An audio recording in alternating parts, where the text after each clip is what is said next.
Okay friends, welcome to Today in 10 or Less, and I promise I'll be less than 10 today.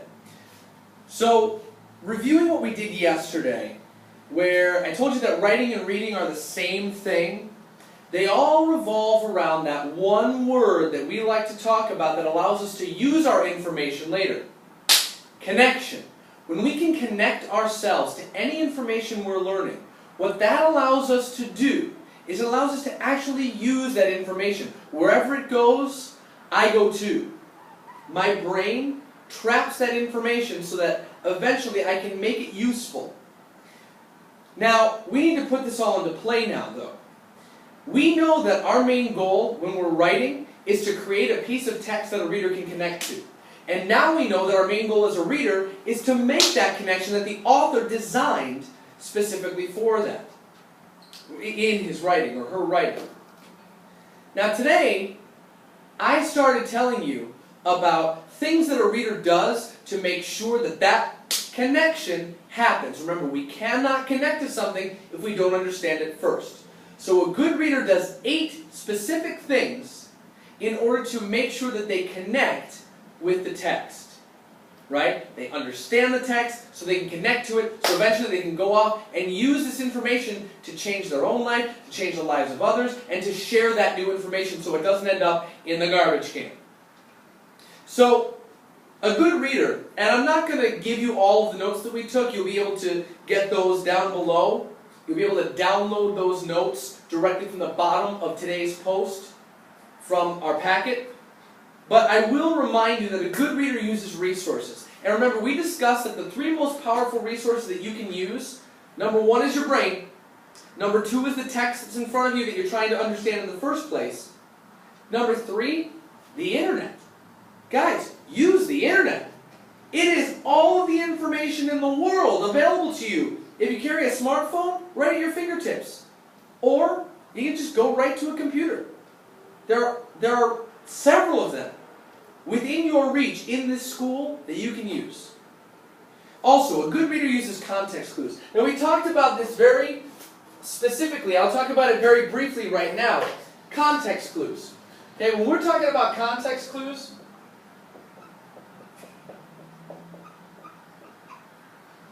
we talked about the fact that the text is one of the most powerful resources you have available to you as a reader. So the text is very important. So we have context clues that we use to help us figure out anything we don't understand, whether it's a concept or a specific word. I gave you this one in class that a lot of you seem to enjoy. Okay? The class chortled when the teacher farted. So you know, based on the context of that sentence, that when a teacher farts, it's probably going to be kind of funny because you don't expect a teacher to do that in the middle of class. Right? So, it's logical that the class laughed. Well, the verb that I used in the sentence was chortled. So we were able to take the context of the sentence, use the clues about the situation that's already contained in the text, to establish that chortled means laughed. That's simple. We used the clues from the text. Remember, we gave this Spanish lesson in class. Con arroz con pollo, chili con queso, arribar conmigo. Okay? Con means with. With clues from the text. That's how we understand specific things. With clues from the text. A good reader also rereads. That's the third thing. They reread. Anytime they don't understand something. Guys, if you read something and you don't get it, and you don't go back and reread it, it's kind of your fault that you don't understand it. That's always an option for us. Now the next one is something that our fire starter of today, which you can get right down below. Our fire starter for the day was, what's an element? How does it make something more complex? And could we survive without them? Now I gave you a little bit of a hint that in your agendas on page R7, you could have found the periodic table of the elements. Now, through this exploration that we did, with the periodic table and our discussion, we recognize that elements by themselves don't do us very much good. If I'm thirsty, this isn't going to help me. Nor is this going to help me. In fact, in order for either of those things to be a liquid, which I'm looking for when I need a drink when I'm thirsty, in order for either of those things to be a liquid, they'd have to be so cold that they would freeze me solid, you could tip me over and I'd shatter. But, in a specific combination, H2O, that's liquid water. I need that to live. We also talked about the fact that we don't actually even breathe that.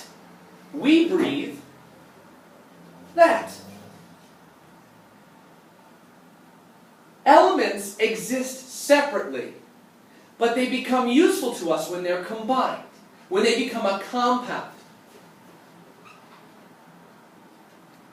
When I need energy, that doesn't help me.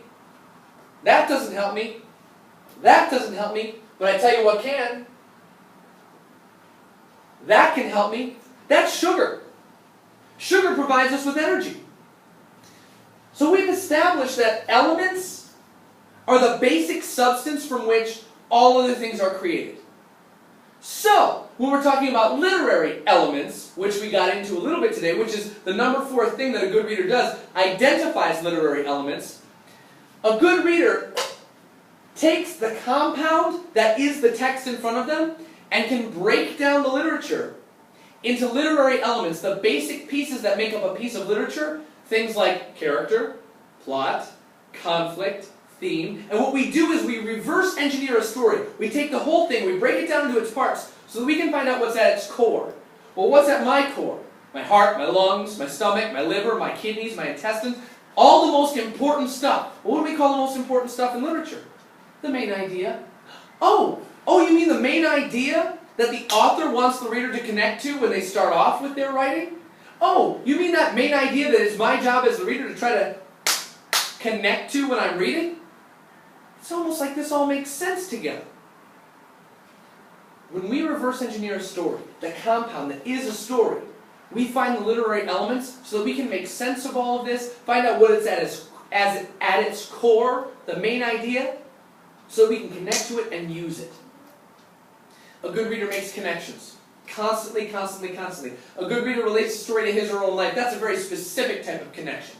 Remember, anytime we can attach something meaningful to us, to the information we're learning, we're that much more likely to keep it. Make sure you're doing that. That's what a good reader does. A good reader makes predictions. Guys, we all want to be right. Don't we love to say, see, I told you so. I knew it. We love to do that. As people, we like to be right. We enjoy being right. So making predictions, it's logical that if we make predictions about what we're reading, we're going to see it through to the end to see if our prediction was right. And then if our prediction is right, it opens the door for us to make another prediction. Or it allows us to change our prediction if we see that our prediction is kind of going a different way. As we gather more and more information, we predict what's going to happen next, and that allows us to gather even more information till the next point when we predict again. Guys, I think we call that something. Don't we call that the scientific method? Oh, you mean it's the same thing? You mean English class and science class aren't all that different?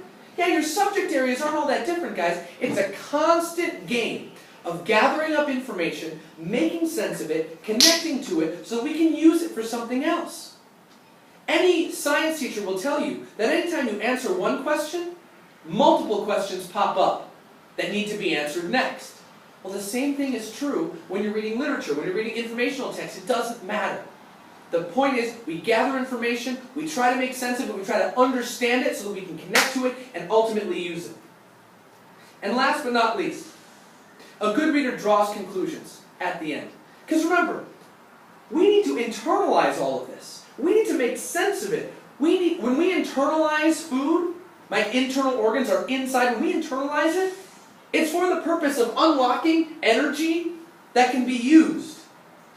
That's the whole point. We want to use this stuff. Otherwise, it's useless. What do we do with useless things? Into the garbage can. Garbage can learning is not what we want. Remember that. Remember that. I'll be back tomorrow to share with you how these literary elements, specifically the 4 biggies, which I'll give you a preview right now, the 4 biggies: character, plot, conflict, theme. Now, those of you who are watching this podcast will know that tomorrow in class. And everybody's going to be like, how'd you know that? And you'll be like, because I'm awesome. And that's all you need to tell them, because you're awesome. Because you are awesome for watching this for participating in your education.